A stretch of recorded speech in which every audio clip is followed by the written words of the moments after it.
episodes 21 to 25 of Moles and Gundam Wing, everyone. Yeah.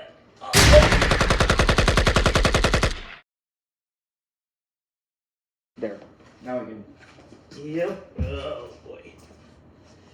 This way we have an opening skit. Yeah. You'll know when to cut it, though. Yep.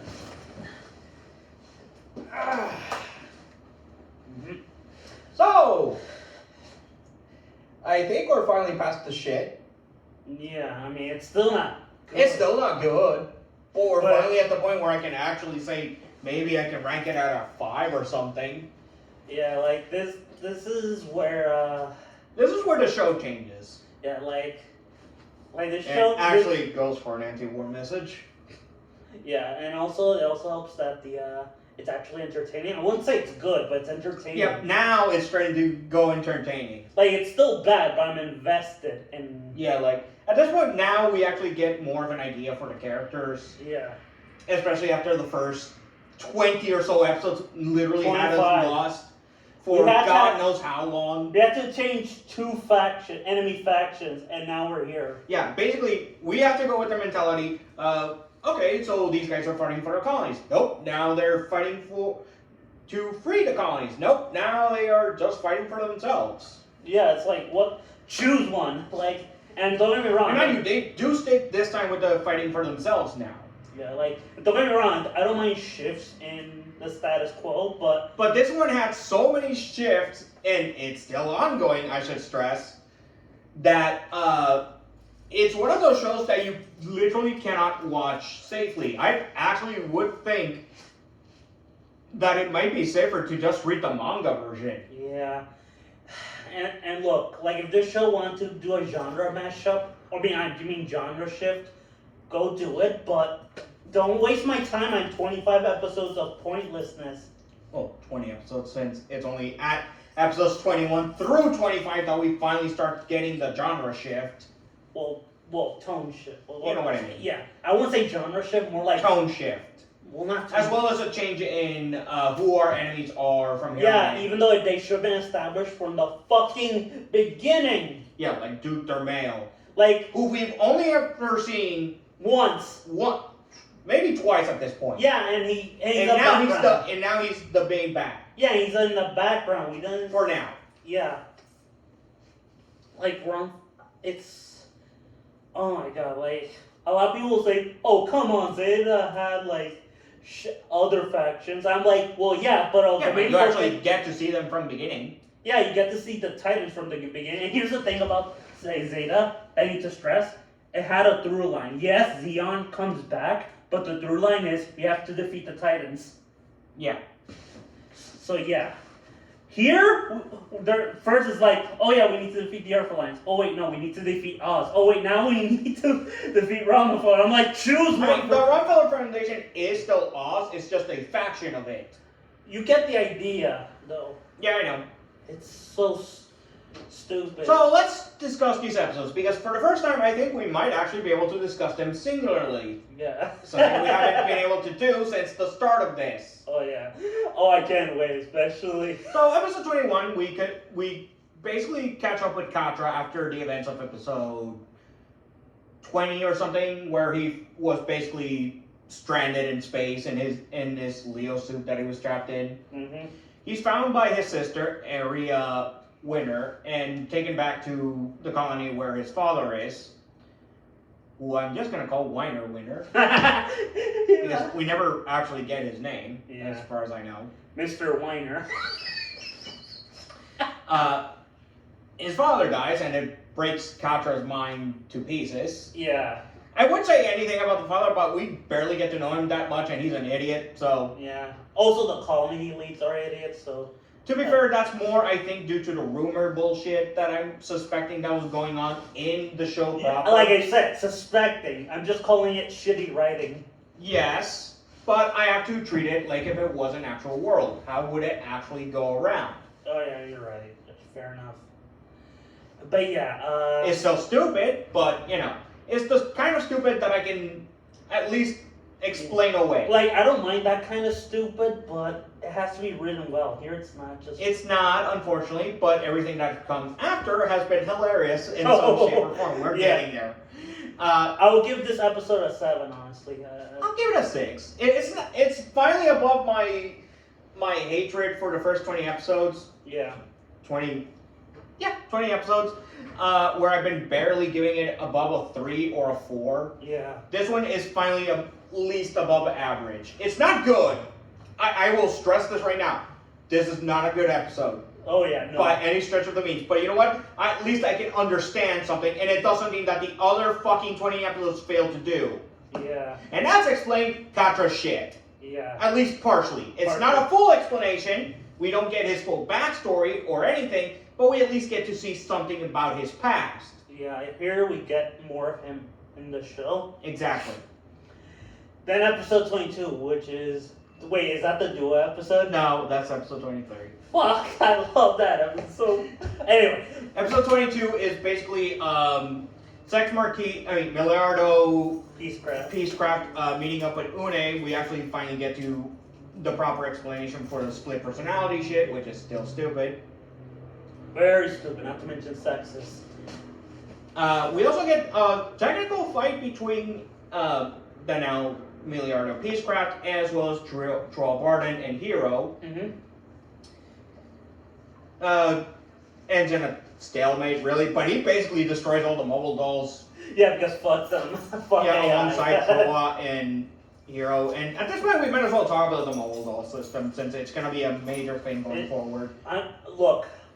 The way I described them would be, if you've ever seen F91, They're basically, yeah. You've seen the bugs from F91. Yeah. They're basically that, but in actual mobile suits, and with the implicit stupidity that any mobile suit that they attack will be the ones that they'll go after, even if they're their own allies. Which is stupid design flaw. It's a design flaw, but it's one that they can work around if you give them the go-ahead that you are an ally. But even that can fail. Yeah. Say what you want about the bugs, at least they were affected and had a plan for them. Mass genocide on Earth. Yeah, I know, but from here, it's they are basically going to be the major enemy power for the Roundfeller Foundation, the part of Oz that works under Duke Dermail. Yeah, which is stupid since, you know, our heroes wipe them out easily. Yes, but that's with the Taurus. That's gonna change very, very soon. Yeah. But yeah. So up until now, we might as well talk about how the hell are they still piloting shit if we know for a fact that Troa is missing his Gundam. Mm-hmm. Hero left his in Earth. They've been piloting Troa under the disguise of Oz at this point. Has been piloting a mobile suit called the Vayate, which is more of a long-range sniper, with only the sniper, and Hero being forced to pilot the Mercurius, basically the close-range / shielder of the group. Yeah. Also, one of Lady Ume's subordinates tried to get her killed because he's a fascist backstabber. Unfortunately, yeah, he pretty much just... I'm surprised Lady Ume didn't just shoot him in the head, given To be fair, I think she was going to try him first because at this point she's mostly started to fall in love with the idea of the space colonies or original idea for, you know, slight peace. And she's understanding now more of the warrior mentality. Even though that's not very properly well conveyed. Yes, that's not properly conveyed, but it is there. It is there, but only slightly. Yeah, and it does show by the time of episode 25. Like her that she has actually followed more the soldier mentality. Yeah. Honestly, like her shift to me, like, and look, the idea is there, but honestly, she her is still shift an irredeemable bitch. Oh yeah, that. But also, her shift from war criminal to ally is jarring as shit. Especially by episode 25. Exactly. When it actually kicks on, but we'll get there. Sorry. Anyway. So now we get to episode 23. Oh my god, where I have to explain this stupid section in the show. It's so funny. With Duo. We catch up with Duo for the first time in ever. He gets to meet this character called Hild, who is a volunteer for joining Oz. She is a space colonist who joins the Oz Foundation as a volunteer. Mhm. Basically the same thing that Troa did as a secret spy thing, but only this one is more legit. Mm. I don't think it's really a spoiler if I say it. She's basically Duo's love interest. Yeah, future wife. Yeah. And hey, she's hot. So Duo, congrats, man. Enjoy that post-war sex. Considering what I know from the Frozen Teardrop, it worked. But safe to say, So what's the funny thing that happened? So once Duo he's going to infiltrate the lunar base, right? Yeah. He basically, but at that same day when he's going to do it, when he met Hill, Hill tries to get him to apply for the next week's attempt to join Oz and shit as a volunteer, right? Mm-hmm. What happens? While Hill is getting ready to depart the lunar base, Duo tries to sneak in by, falsifying he's already a member of Oz and shit. Yeah. Hill calls him out on it, proceeds to hit Hill with a goddamn bag that he's holding, jumps to the next mobile suit that's there, knocks out the pilot, somehow strips him of his clothing, and then a few minutes that should have passed because no way in hell is able to get that shit on that quickly, manages to take the mobile suit while no one does anything in a place that is filled with soldiers!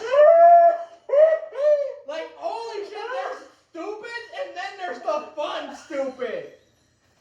This is that.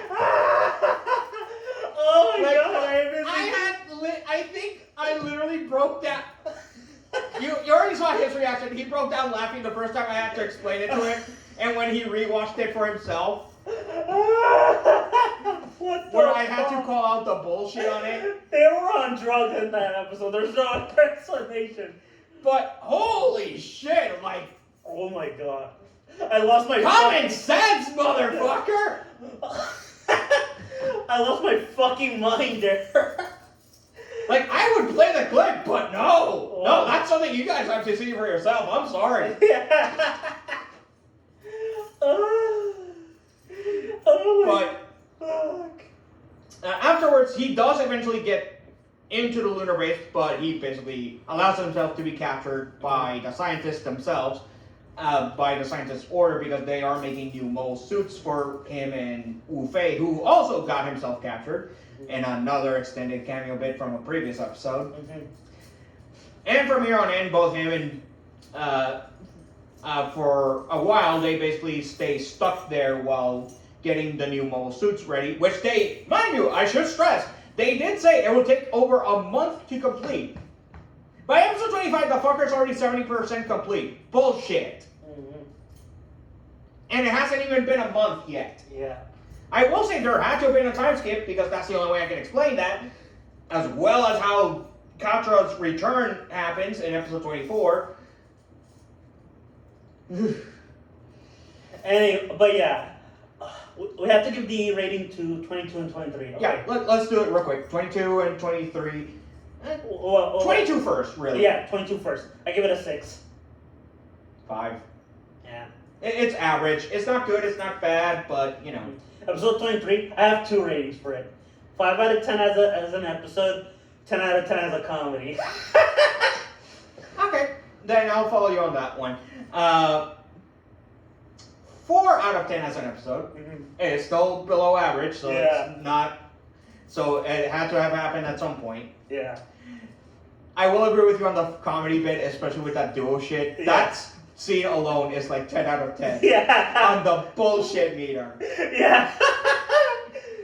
Because it literally broke something. And Austin copped up to laugh. And turned this from a so bad it's good moment. Yeah. Oh my god, I needed that after 20 fucking episodes. And then we get to episodes 24 and 25. The introduction of the most dangerous mobile suit in the After Colony era. The Wing Zero. Yeah, the father of mobile suit. Well, the father of the Gundams, really. Yeah. The tall geese is the father of mobile suits. Yes, I explained that to you. Yeah. So, Katra, in the time that he's been gone since episode 21, Lost his fucking mind. And while back at his house, and yes, this is from extended media, take that as you will, is still canon though, and it is implied that it could have happened anyway from the one time we see him exploring H's house and shit, and he did say that he was planning to make another Gundam. True. So either way, he would have found the plans. Yeah. So it's not exactly the biggest leap in logic. Yeah. Also, he commits mass genocide. Yeah, he destroys an entire colony. 2 colonies. Well, he destroyed a satellite and then a colony. Yeah. One full of military personnel, which, hey, fuck them, they're fascists. So it's gonna happen. 2 The other one was an actual was full of civilian civilians. colony. Which, I understand, but dude, war crime, like, yes, I don't like the people of space so far, like, they fucking suck. But, hey, that's still a war crime, so sorry, Troa. Yeah. I mean, not Troa, Troa. I had to dock a point on you. Yeah, unfortunately, you are no longer a good character. I mean, I still like... Okay, no. I mean good character as in a good person. Yeah. Because, holy shit, you have a lot to atone for because of that shit. Oh, definitely. Oh, boy. Yeah. We also get, interestingly enough, a battle between him, Troa, and Hero. Yeah. Well, I argue fight against him and Troa, since Troa, unfortunately... Blows up. Well, oh, okay. I mean, First, he survives. he survives the first shot from the Wing Zero's twin buster rifle, which... Holy shit, that's... Let's talk about the Wing Zero real quick here. Yep. Like, on its debut appearance. Mm-hmm. First off, Jesus! Yeah. It destroyed a colony and a satellite. A natural resources satellite on top of that, Yeah. where there were countless mobile suits in it. So, yeah! Katra was able to destroy several thousand mobile suits on his own Yep. with the Wing Zero, and that says something about it. Yeah. Next, the fight against Tim, Troa, and Hero. Yep. Troa basically tries to talk down to Katra, but unfortunately gets the shit beaten out of him before even the fight starts, so he's unfortunately taken out. Yep. And really, the fight is between Katra and Hero, which actually does go somewhat decently. Yep. Even if Hero doesn't really stand a chance. Oh, definitely. Because even with the ultimate defense from the Mercurius, the Mercurius, he didn't really stand a chance. And unfortunately, the Twin Buster rifle is too powerful for its defenses, and it did beat him down. It didn't destroy his mobile suit. It almost did after a while, but he barely got through that fight alive. Oh, basically. definitely. Yeah. If it wasn't for Troa's taking the second shot from the Twin Buster rifle and basically getting himself killed, since, spoiler alert, he somehow survives this. Of course he does. How he does it, I do not know, but he's basically stuck in space with, limited oxygen from his suit, so sooner or later, Yeah. And basically now, Katra now is fully snapped back to his normal self because he was basically out of his fucking mind and being possessed by the Wing Zero. Yeah. More on that later. Yep. On a later episode. Yep. It's not explained here. Holy shit. So basically, We're still not done. Mm-hmm. That was just most of what happens between episodes 24 and starting episode 25. Yeah. So what actually is the rest of episode 25? A speech from Trace Crucianata to Duke Dermail and the rest of the Romfeller side / Oz of him stepping back and no longer being part of Oz due to the production of the mobile dolls. Yeah. And explaining why it's necessary for people to fight. In a sense, why war should not be just unmanned units against each other. Because doing so basically takes away the severity of war. It makes a game of it. Yep. And in a way, for as much as I think Trace Crucianata is a terrible, terrible person, Yeah. I don't disagree with him. And in a way, he's now fully on the side of the Gundam pilots. Yep. Him and Une. Une ends up freeing Duo and Wu Fei, as well as the scientists who made the Gundams in the first place, from the lunar base where they were trapped in, while also getting herself shot in the chest. And yeah, spoiler alert again, she does survive as well. How, I still question, but you know. Yeah. Basically, we experience another faction shift, which I'm like, Jesus Christ! It's the final faction shift. Okay. Before we get to the final part of the show. AKA Endless Welts? No. The Endless Waltz it's a movie, so, you know. So we're gonna get another one.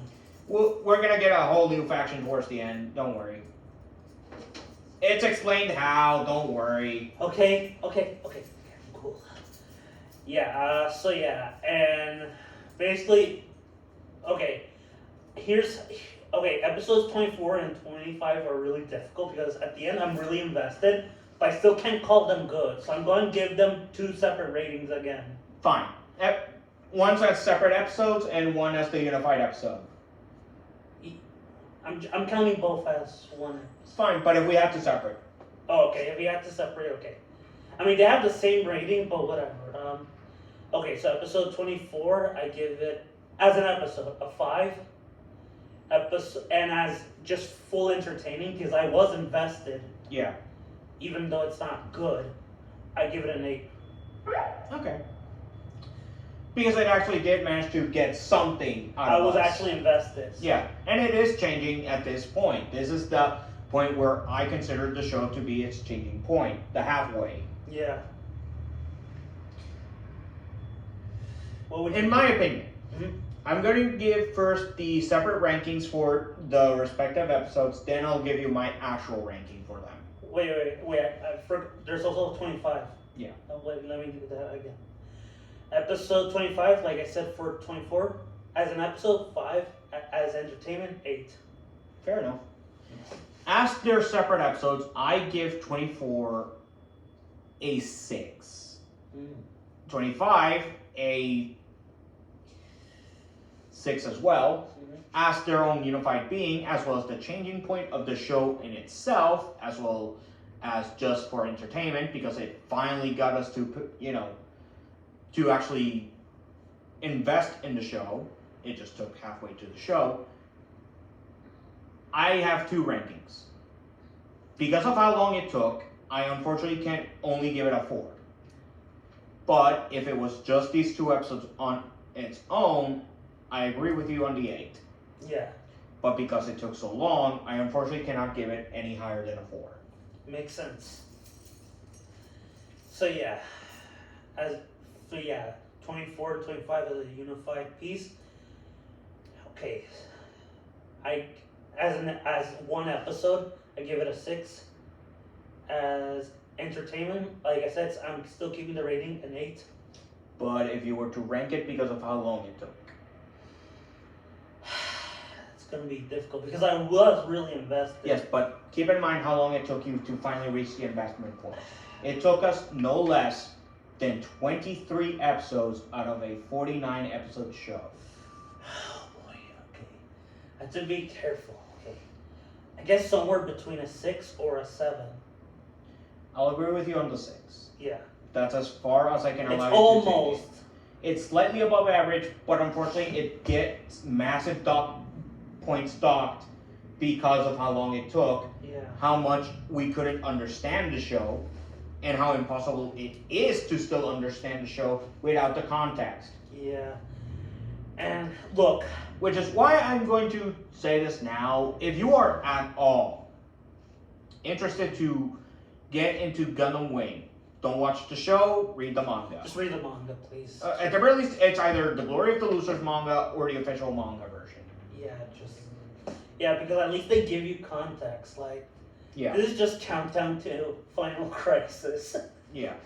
And to me, I think that's a detriment to the show for me to say read the manga instead watch the show. Yeah. Because it shouldn't have to be that. You should be able to watch the show without having to read the manga first. Yeah. Like, I'm going to talk some more, specifically about Lady Une and how As a character, she's both stupid and sexist. By sexist, I mean the concept of her character. fair. If you're talking about the basis of her split. Yeah, basically the reason for her split personality is not because of trauma or experimentation. No, it's because she's so in love with Trace, blah, blah, blah. Yeah, and she wants to follow his orders, but she doesn't know how, and blah, Which blah, is blah, like, blah, blah, blah, blah. You know how, you're an adult! Like, I get it. If it's because you can't understand a warrior's mentality, that's fine. It's stupid, but it's still slightly explainable, but the show doesn't present it that way. Exactly. And also, that her shift from villain to ally To is surprise- jarring as shit. Yeah, it's basically literally only because of the lunar base basically going quiet that she does it anyway. Yeah. Because at this point, she fully is into Trace's mentality at this point. She's finally starting to understand Trace, and that's it. Yeah. And That still shouldn't be the reason why you should free them, but you know. yeah, but then the next line then gets me like, what the fuck? When she says, "Yes, Gundam pilots, I love you. I'll support you like I do Trace." I'm like, what the fuck? That came out of nowhere. It's just so, I don't get it either. so jarring. I for basically me. ignore that line and just think that she was talking about Trace Yeah, it's so jarring. rather than the Gundam pilots themselves. It's so I know, but it's so jarring and not to mention kind of sexist for her. I know. I mean, it's not as sexist as 0083, but still. I know. Keep in mind when the show was made, and you can let it slide a little. But yeah, these episodes were entertaining, but still not good. They're better than most of the They're better than the first 23. Mm-hmm. Well, 20. 22 episodes, because let's face it, even 21 and 22 were. Yeah, but you know, that gave us that duo shit, so. That was episode 23. That's why I said the first 22. Oh yeah, true. True. Because that's the only episode that I can say is just so bad it's good. Sorry, I can't. And there's another moment like that towards the end of the show. Yes! There is another moment like that where if I were to actually show it and explain how bullshit that moment is, that there is no way to understand it. Oh my god. And the irony is, the person responsible for the moment is Une. Wait. We'll get there. We'll get there when we get there. But holy shit, I am looking forward to that Oh moment. my god. Okay. So yeah. Need to Yep. stretch. Yep. So, see you next week. Bye. Oh!